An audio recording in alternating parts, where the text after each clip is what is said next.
घोषित केल्याप्रमाणे कर्जमाफी देऊन शेतकऱ्यांचा सातबारा कोरा करा, शेतकऱ्यांच्या शेतमालाला हमी भाव द्यावा, दिव्यांगांना 6,000 रुपये मानधन मिळावे, तसेच मच्छीमार आणि मेंढपाळांना न्याय द्यावा या प्रमुख मागणीसाठी प्रहारचे संस्थापक अध्यक्ष माजी मंत्री बच्चू कडू यांच्या नेतृत्वाखाली मंगळवारी महाएल्गार आंदोलन पुकारण्यात आले। या आंदोलनाला प्रचंड यश मिळाले। संपूर्ण महाराष्ट्रातून आलेले शेतकरी रस्त्यावर उतरल्याने समृद्धी महामार्ग वर्धा, जबलपूर, भंडारा या मार्गावरील वाहतूक बंद झाली।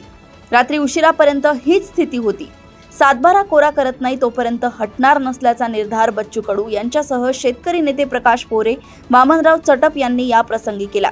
वर्धा मार्गावर परसोडी गावाजवळील केंद्रीय कापूस संशोधन केंद्राला लागून असलेल्या मैदानावर मंगळवारी दुपारी 2 वाजता महाएल्गार आंदोलन होणार होते। ठरल्याप्रमाणे बच्चू कडू यांच्यासह अन्य शेतकरी नेत्यांची येथे भाषणे होणार होती। त्यामुळे या मैदानावर सकाळपासूनच विदर्भातील शेतकरी येत होते। दुपारी 2 वाजताच्या सुमारास या मैदानावर जवळपास 1 ते 1.5 लाख शेतकरी हजर झाले।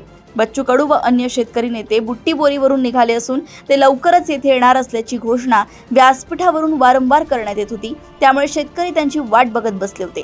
समृद्धी महामार्गाच्या पुलाखाली ठाण मांडून बसलेले बच्चू कडू पत्रकारांशी बोलताना म्हणाले की शेतकऱ्यांची कर्जमाफी करावी, त्यांच्या शेतमालाला योग्य भाव मिळावा, दिव्यांगांना 6,000 रुपये मानधन मिळावे, मेंढपाळ व मच्छीमारांच्या समस्या सोडवाव्यात या मागणीसाठी गेल्या 8 महिन्यांपासून आंदोलन करण्यात येत आहे। विशेष म्हणजे निवडणुकीस पूर्वी सत्तेत आलेल्या नेत्यांनी शेतकऱ्याची कर्जमाफी केली जाईल, शेतकऱ्यांच्या शेतमालाला योग्य भाव दिला जाईल असे आश्वासन दिले होते। मग हे आश्वासन सरकार पूर्ण का करत नाही असा उलटा प्रश्न विचारून जोपर्यंत या मागण्या पूर्ण होत नाही, न्याय मिळत नाही, तोपर्यंत येथून हटणार नाही असा निर्धारही त्यांनी व्यक्त केला। केंद्र आणि राज्यातील फडणवीस सरकार हे फसवे आहे अशी प्रखर टीका शेतकरी नेते प्रकाश पोहरे यांनी या प्रसंगी व्यक्त केली।